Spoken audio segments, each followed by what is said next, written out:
Hi, welcome to కారంపుడి'sVlog. ఈరోజు special bread manchuria అండి. బ్రెడ్ మంచూరియా ఎంత బాగుంటుందో తెలుసా?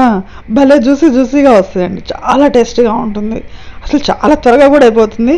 ఈవినింగ్ స్నాక్ చాలా బాగుంటుంది.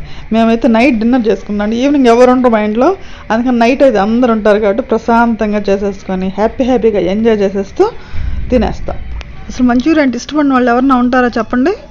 అది ఎలా చేయాలో చూసే ముందు నా ఛానల్ కొత్తగా చూసేవాళ్ళు సబ్స్క్రైబ్ చేసుకోండి. పక్కన బెల్ ఐకాన్ వస్తుంది, క్లిక్ చేస్తే అనుకున్న ఆల్ ఆప్షన్ వస్తుంది. క్లిక్ చేస్తే నా వీడియో నోటిఫికేషన్స్ అని మీ ముందుగా కనిపిస్తాయి. ఈ వీడియో మీకు బాగా నచ్చుతుంది అనుకుంటానండి. మీ ఫ్రెండ్స్కి, బెస్ట్ ఫ్రెండ్స్కి అందరికీ షేర్ చేయండి. మీ సపోర్ట్ నాకు చాలా అవసరం. ముందుగా మనం ఒక బౌల్లో వీట్ బ్రెడ్ని నేనైతే ఒక 6 ముక్కలు చేసేసానండి. ఎందుకంటే మేము ముగ్గురమే కాబట్టి ఇలా సన్నగా ముక్కలు కట్ చేసేసుకోండి. చేత్తో చేసేసుకోవచ్చు. దీంట్లో క్యారెట్, ఓ పెద్ద క్యారెట్ తురిమాను. అలానే క్యాబేజీ కూడా 1/2 కిలో పైన తురిమానండి. దీంట్లో చిల్లీ ఫ్లేక్స్ వేస్తున్నాను. ఇది వేసినందువల్ల మంచి టేస్ట్ వస్తుందండి. దాని సరిపోయారంటే సాల్ట్ కంపల్సరీ కదా. ఇవి చక్కగా గట్టిగా చేత్తో పిసుకుతూ కలపండి. ఎందుకంటే బ్రెడ్ ముక్కలకి ఇవన్నీ కలవాలంటే కొంచెం వాటరీగా వస్తేనే కదా కలిసేది. ఇక్కడ ఒకటి చిన్న క్లిప్పింగ్ మిస్ అయిందండి. దీంట్లో మైదా పిండి వేసాను బైండింగ్ కోసం. మైదా పిండి కానీ కార్న్ఫ్లోర్ కానీ ఏదైనా ఒక 2 స్పూన్లు వేసేసి చక్కగా బాల్స్ చేసి పక్కన పెట్టేసేయండి. మీకు చిల్లీ ఫ్లేక్స్ లేవనుకోండి, కారమైనా వేసుకోండి, బాగుంటుంది. ఇలా బాల్స్ చేసి పక్కన పెట్టుకున్న తర్వాత మన డీప్ ఫ్రైకి సరిపోయినంత నూనె స్టవ్ మీద పెట్టేసుకొని నూనె వేడెక్కిన తర్వాత నిదానంగా ఒక్కో బాలు దాంట్లో డ్రాప్ చేయండి. ఇది మీడియం ఫ్లేమ్ మీద పెట్టుకొని చక్కగా డీప్ ఫ్రై చేయండి. మంచి కలర్ వస్తుంది, మీకు అర్థమవుతుంది వేగినట్టు.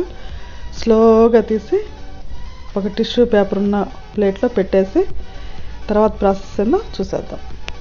మనం బాల్స్ అన్ని వేయించేసిన తర్వాత నూనె అంతా పక్కన వంచేసేసి దీంట్లో ఒక 2 స్పూన్లు ఉండేట్టు ఉంచుకొని ఒక పెద్ద ఉల్లిపాయ చీలికలు, అలానే పచ్చిమిరపకాయ చీలికలు, ఒక 3-4 వెల్లుల్లి చీలికలు వేసేసి కొంచెం సగం వేగనవ్వండి.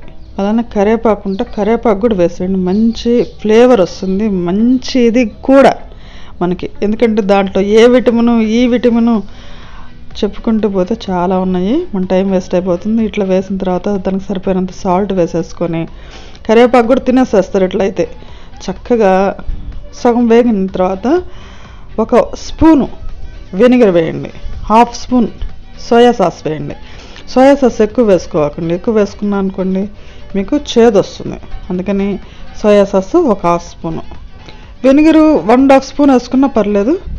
తర్వాత మన ఇంట్లో టమాటో సాస్ ఉంటుంది కదా, టమాటో సాస్ మాత్రం కొంచెం ఎక్కువ వేసుకోండి, కొంచెం గ్రేవీగా బాగుంటుంది. ఒక 3 స్పూన్లు టమాటో సాస్ వేసేసేయండి. మీకు ఏమన్నా అవసరం అనుకుంటే కొంచెం కారం కూడా యాడ్ చేసుకోండి, మీకు ఏమన్నా కావాలనుకుంటే.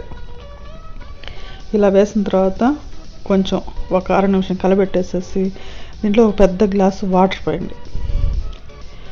వాటర్ పోస్తే మనకి గ్రేవీ అంతా మనకి ఈ బాల్స్కి బాగా చుట్టుకోవాలి కదా. కొంచెం మిరియాల పొడి కూడా వేయండి, మంచి టేస్ట్ వస్తుంది, హెల్త్కి కూడా చాలా మంచిది. ఇది కొంచెం కడిపిల్లాడిన తర్వాత మనం వేయించుకున్న బాల్స్ని దీంట్లో వేసేసి మీడియం ఫ్లేమ్ మీద కొంచెం చిక్కబడినాం. అంటే మన ఈ సాస్ అంతా దానికి శుభ్రంగా పట్టాలి. అదొకటి, ఇవి కూడా ఆ సాస్నంతా పీల్చుకొని మనం తయారు చేసినటువంటి గ్రేవీని బాగా జ్యూసీగా తయారవుతుంది. టేస్ట్ కూడా భలే ఉంటుంది. మీరు ఎట్లా పెడితే అట్లా కలబెట్టబాకండి, లైట్గా చాలా జాగ్రత్తగా కలబెట్టాలి, లేకపోతే విడిపోతుంది. జాగ్రత్త అండి. ఇలా బాగా దగ్గరకు వచ్చేంతరకు ఉంచేసేసి ఫైనల్గా కొత్తిమీర చల్లేసేసి సర్వింగ్ బౌల్లో తీసేసుకొని